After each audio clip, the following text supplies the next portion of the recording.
Salut, chers combattants, chers résistants, c'est le panel de Iggy. Alors j'ai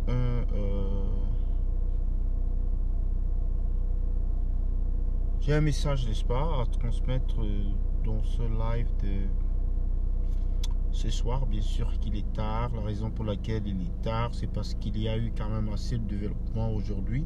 Il y a assez d'informations divulguées aujourd'hui, assez d'informations, n'est-ce pas, distillées aujourd'hui.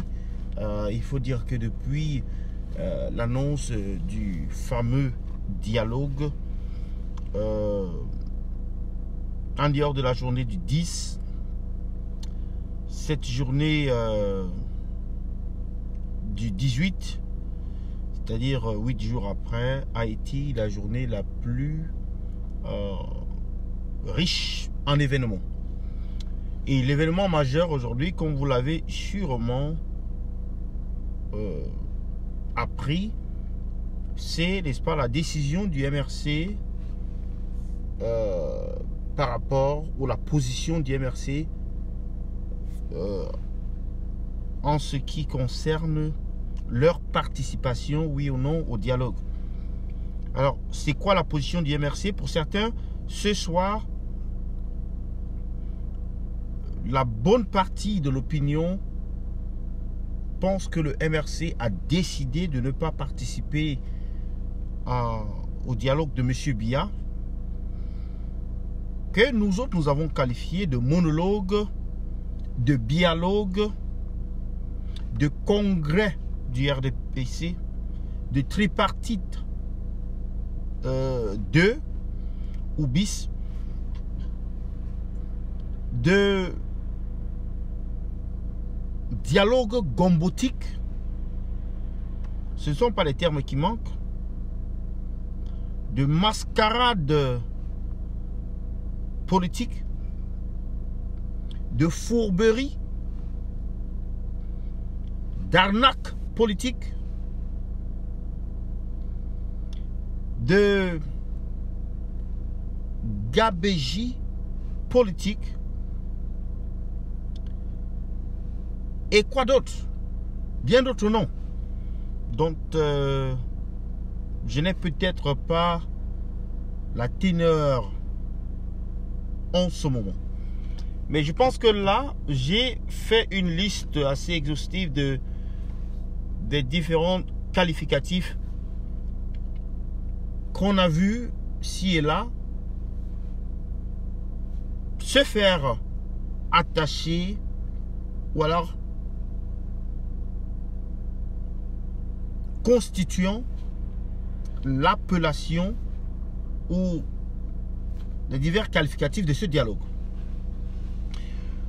Alors aujourd'hui, qu'est-ce qu'on sait? On sait déjà que la diaspora visée, la diaspora camerounaise, elle est constituée d'une diaspora résistante dont le noyau dur, c'est la basse, et la diaspora de, n'est-ce pas, de nos confrères, de nos frères ambazoniens. Et il y a une autre diaspora qui est constituée à la fois des gens qui sont pro-régime, c'est-à-dire des sardinards, et puis ceux qui se réclament être neutres.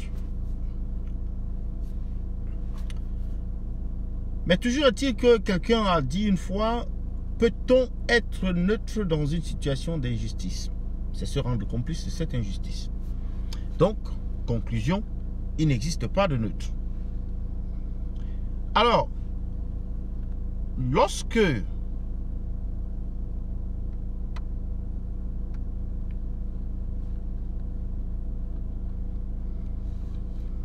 un instant, s'il vous plaît.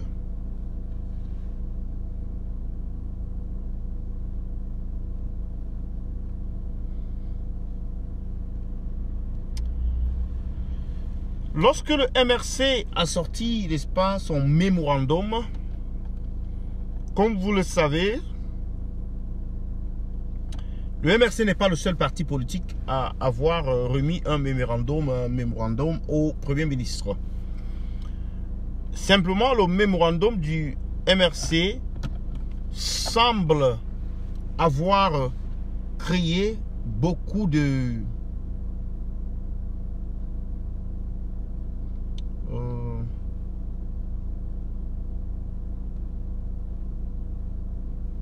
un instant s'il vous plaît.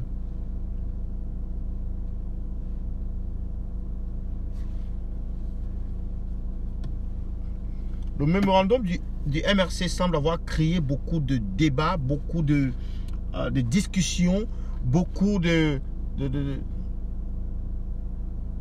conflits, des attaques,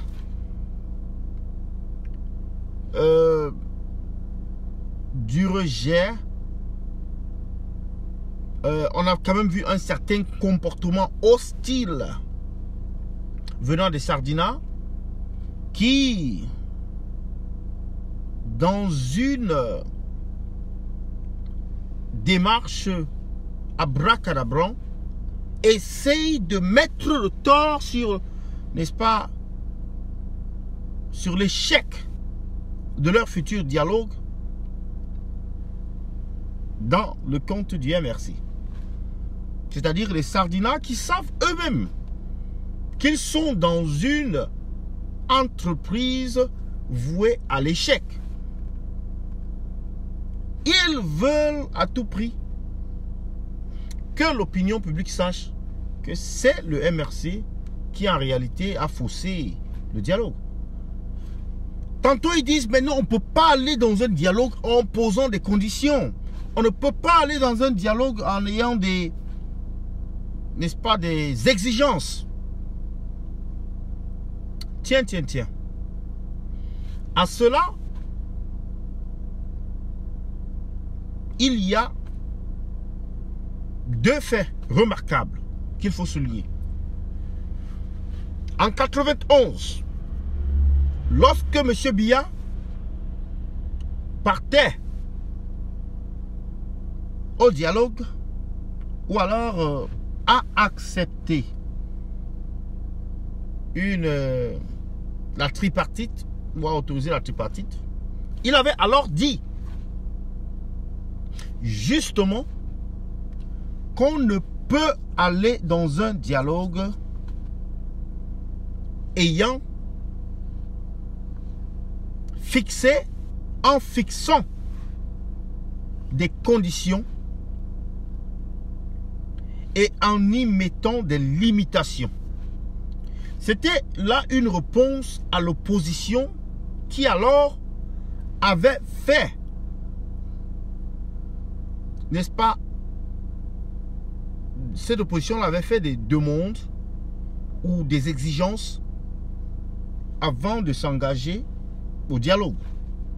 Et M. Biya, pour répondre à cette opposition, avait dit que le dialogue, ça se discute. On ne peut pas aller dans un dialogue en fermant, n'est-ce pas, certaines portes, en bloquant certains sujets, en évitant certaines personnes. Mais c'est ce même Biya qui en 2019, pardon, 18 ans après, a annoncé le dialogue en disant que le dialogue ne concerne pas la forme de l'État. Oui, que le dialogue ne concerne pas la forme de l'État.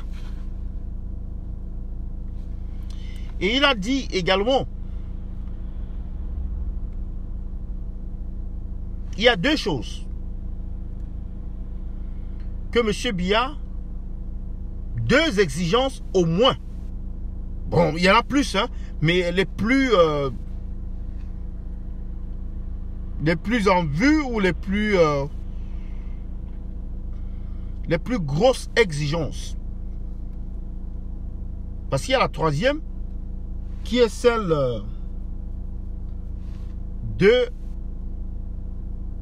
la troisième exigence qui est celle de la libération des prisonniers politiques, là où il dit les gens qui ont commis des crimes ne doivent pas bénéficier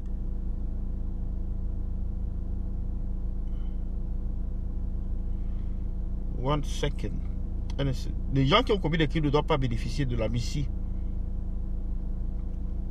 Alors, voici le mémorandum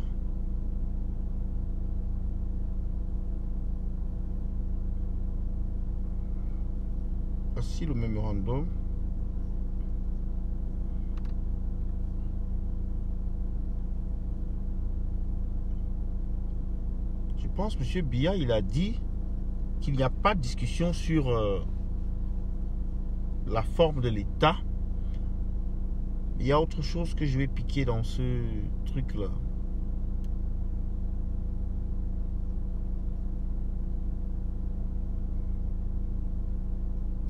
Question de la forme de l'État.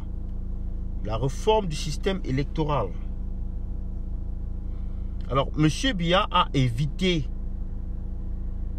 également ce débat sur la réforme du système électoral parce qu'en réalité, il a voulu s'engouffrer dans la crise du Nozo. Il a voulu faire, n'est-ce pas, entendre ou comprendre que le problème du Cameroun, ou le seul problème du Cameroun, c'est la crise anglophone. Alors ici, voilà les exigences du MRC. En ce qui concerne l'ordre du jour du grand dialogue, le MRC a pris note de ce qu'il ira au-delà de la crise dans le Nozo et s'étendra à d'autres questions d'importance nationale. Dans cette perspective, si l'on veut régler durablement les problèmes de notre pays, le MRC estime qu'il devra impérativement inclure la question de la forme de l'État, les réformes du système électoral, la garantie du respect des droits humains fondamentaux et des libertés publiques, la garantie de l'indépendance de la justice, la protection de la fortune publique, le statut de la diaspora et la question de la double nationalité. S'agissant de la conduite des débats, elle doit être assurée par une personnalité neutre, jouissant d'une expérience avérée dans la résolution des conflits et approuvée de manière consensuelle par les participants. Pardon. L'implication de la communauté internationale, en l'occurrence les Nations Unies, l'Union africaine, l'Union européenne, les États-Unis, la France, la Grande-Bretagne, l'Allemagne, le Canada, l'Italie, est indispensable au regard 1. De la grande méfiance entre les parties, de son expérience dans la résolution des conflits, de la crédibilité qu'elle apporterait à ce processus. Enfin, d'assurer la transparence des travaux, le grand dialogue devra faire l'objet de la plus grande couverture médiatique et de la diffusion intégrale des débats. Ah oui, ce document qui a été produit par le MRC, par le professeur Moïse Kamto, son excellence président élu, est d'une clarté sans pareil. Il est d'une richesse incommensurable. Ce document, c'est du génie pur. Parce que quand vous parcourez ce document, tout Camerounais qui est, n'est-ce pas, épris de justice et du changement de la démocratie, de la liberté, qui est défenseur, n'est-ce pas, des libertés humaines, va apprécier ce document à la juste valeur, c'est-à-dire va le trouver génial. Alors, M. Biya, lorsqu'il a annoncé le dialogue, il a dit qu'on ne discute pas de la forme de l'État.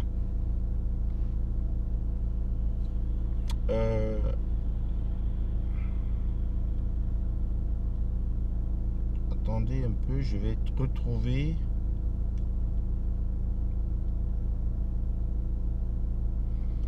La forme de l'État.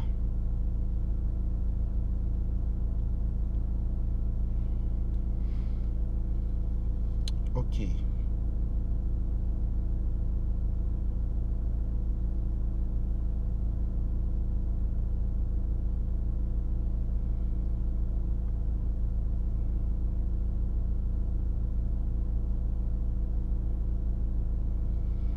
Ok, allons-y.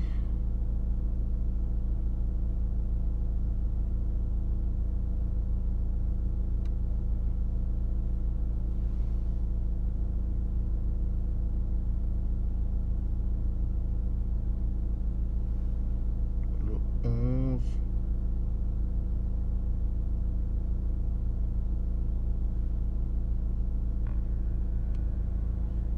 Le Premier ministre Dion Ngouté a rejeté toutes les propositions du SDF pour le dialogue, à commencer par celle sur la forme de l'État. Il leur aurait fait savoir qu'elle n'était pas sujet à discussion. Le dialogue se précise bien. Alors ici, c'est un tweet qui a été fait par le SDF. The SDF sent a high-power delegation to the PM's office to offer their proposal for the upcoming dialogue. The PM rejects all proposals and tells them there is no discussion on the form of the state. As I ask, what are we going to be discussing in Yaoundé with murderers? So this is what happened to the SDF. Who went there first?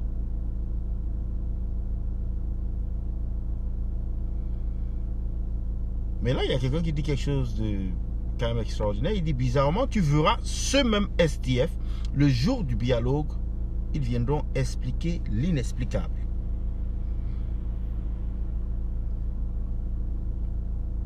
Alors, chaque parti politique, et l'extraordinaire s'est produit d'ailleurs aujourd'hui, les deux UPC se sont bousculés chez le Premier ministre. Vous savez, ça c'est une guerre ou une lutte de positionnement. Ce sont, n'est-ce pas, bousculés chez le Premier ministre pour ces audiences qui étaient accordées aux partis politiques. Voilà le résultat, n'est-ce pas, de la dictature ambiante qui règne dans ce pays, où le ministre de l'administration territoriale peut décider, décréter, n'est-ce pas, d'émietter un parti politique, de s'ingérer dans le fonctionnement d'un parti politique et prendre des décisions en lieu et place, n'est-ce pas, de la justice camerounaise. Voilà, donc aujourd'hui les résultats sont là.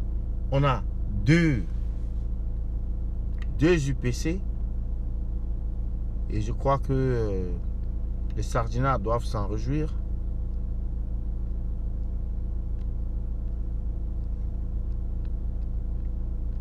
C'est deux UPC.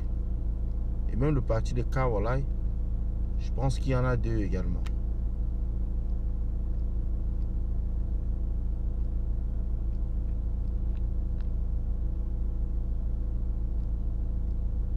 Excusez-moi, je suis en train de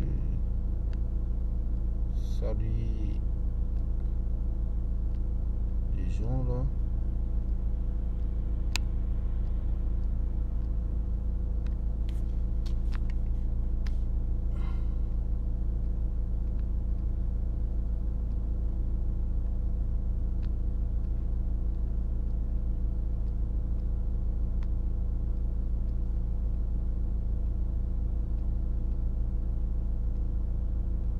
Ok.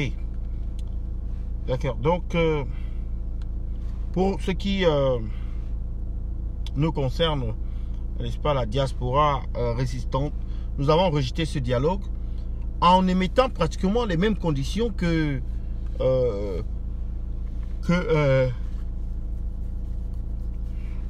en remettant pratiquement les mêmes conditions ou faisant les mêmes remarques qui ont été faites par le MRC. La diaspora a exigé la libération des prisonniers politiques. La diaspora a exigé, n'est-ce pas, qu'il y ait un modérateur neutre, international. La diaspora a insisté sur la réforme du code électoral. La diaspora a insisté, n'est-ce pas, sur le comité de la diaspora. Il était riche, était tellement bien fait, bien écrit également, qu'on s'était réjoui. Moi, je me suis réjoui personnellement d'avoir, n'est-ce pas, eu à lire ce communiqué-là, qui était vraiment une réponse adéquate le lendemain du discours de M. Biya. Donc, la majorité des acteurs responsables, des acteurs qui veulent du bien, c'est-à-dire au Cameroun, du bien, n'est-ce pas, de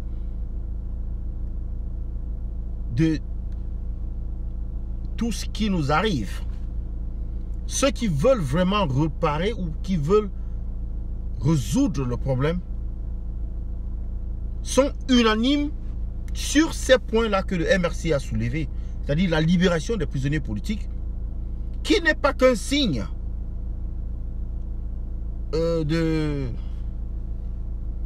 qui ne doit pas être la résultante du dialogue, mais qui doit être une modalité, une formalité, quelque chose qui doit être fait pour démontrer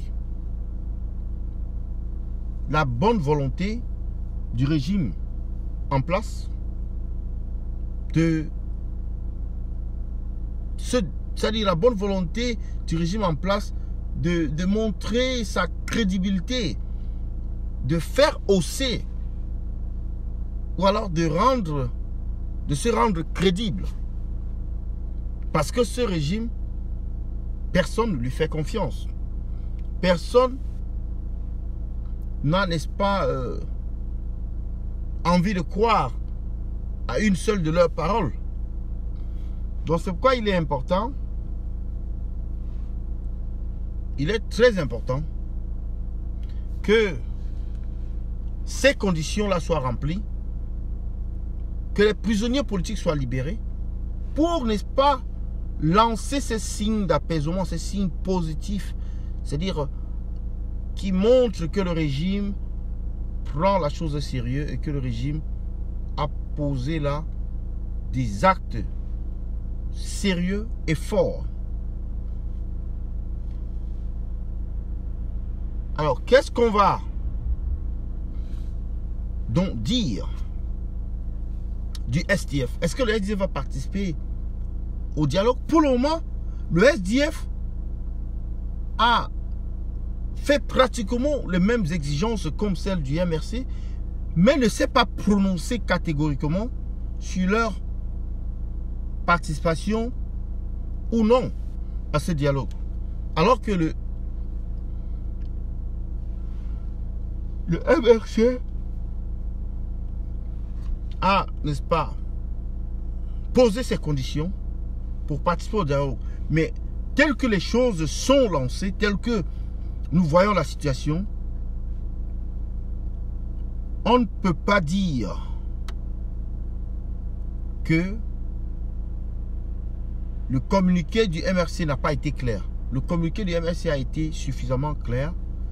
Ils disent qu'ils ne participeront pas si, et comme les sardinards ne sont pas prêts à offrir au MRC la libération de leurs prisonniers politiques et le reste, alors on a peur que cette situation puisse perdurer longtemps. Parce que le dialogue en lui-même, comment peut-on prévoir un dialogue en 5 jours? Les recours au niveau de la Cour constitutionnelle lors de l'élection présidentielle, cela a pris pratiquement 5 jours. Pour un petit contentieux électoral. Imaginez-vous ce dont on appelle dialogue national combien de temps cela va prendre? Avec toutes ces délégations qui viennent des autres provinces. Alors que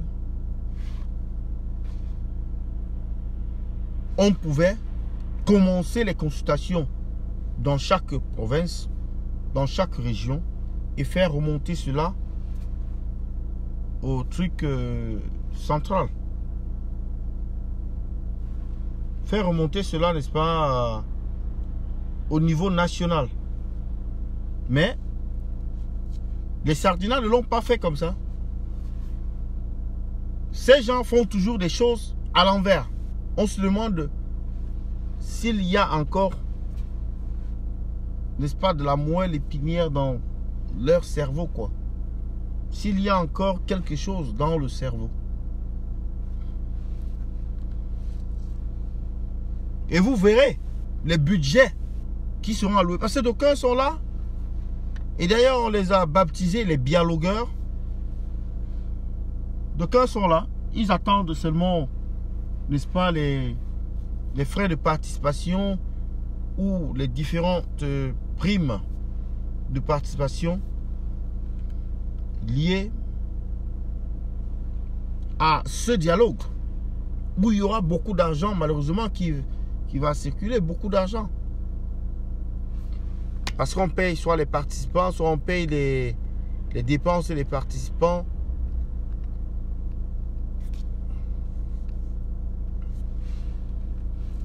Donc, voilà un autre problème pour les Camerounais. Qu'on puisse dépenser cet argent-là pour rien. Et c'est ce que les Sardinats vont faire. Ils vont se mettre là encore à dépenser de l'argent sur ce faux projet-là pour rien. Donc, j'en ai terminé pour ce direct ce soir. Nous remercions, n'est-ce pas, le professeur Moïse Kamto, son excellence, président élu, qui a mis la barre quand même très haute et qui a délivré, c'est-à-dire un cours, n'est-ce pas, qui a délivré une leçon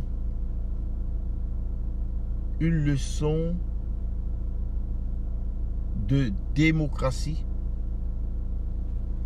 n'est-ce pas, au Sardinat. Le professeur Moïse Kamto, de par sa sagesse et son expérience, est devenu un homme très incontournable au Cameroun, avec Sissoco Ayou Tabé et leurs gouvernements respectifs. Une paix sans eux ne sera qu'une guerre voilée. Une paix sans ces leaders sera un échec total. Monsieur les Sardinats, le temps que vous croyez avoir acheté viendra vous hanter. Parce que pour beaucoup, tout cet effort, cette énergie est simplement utilisé pour se remplir les poches. Donc, bienvenue au dialogue gombotique. Malheureusement, le MRC et la basse, il faut le dire, n'y participeront pas, puisque les Sardinats ne sont pas prêts à lâcher ne serait-ce que 1/100 du pouvoir qu'ils ont. J'en ai terminé pour ce direct. C'était le Banen de Yingui. Je suis habillé en tenue de prisonnier politique comme un symbole pour rappeler aux uns et aux autres que nous avons des prisonniers politiques. Au Cameroun, nous avons des prisonniers enfermés un peu partout au Cameroun et nous ne voyons pas comment le régime de M. Biya peut résoudre cette ou bien ces crises sans inviter ou sans faire avec les personnes qui sont, n'est-ce pas, sur le terrain en train de combattre et voire même leur aile politique, mais surtout leur aile politique qui se trouve en prison à Kondengi. Mais pour que cela soit fait, il faudrait qu'il y ait de l'amnistie pour que toutes ces personnes-là qui sont emprisonnées puissent être libérées et venir participer au dialogue ou alors donner leurs conditions de participation au dialogue. Et quand on nous parle d'un délai de 5 jours, c'est une mascarade, c'est amusant de croire ou de dire que un grand débat national comme celui que les Sardinats envisagent là, avec toutes ces composantes de la société, que ça va durer 5 jours. C'est une blague. Une grosse blague. Alors j'en ai terminé ce soir. C'était le Baleine de Yingui. Je vous remercie beaucoup d'avoir été connecté. Et on se revoit bientôt. Il y a également cette nouvelle là qui est sortie aujourd'hui avec toutes ces photos. Que Olivier Boubou-Nissak quand même reste toujours le porte-parole du MRC et du professeur Maurice Kamto. Bon, du professeur Maurice Kamto, porte-parole du professeur Maurice Kamto et ses alliés, pas du MRC. Donc, j'en ai terminé avec ce direct ce soir. Bonne soirée à vous et à bientôt. Valentin Donfac, Arnaud Cavariol. Bonne soirée à vous. À demain.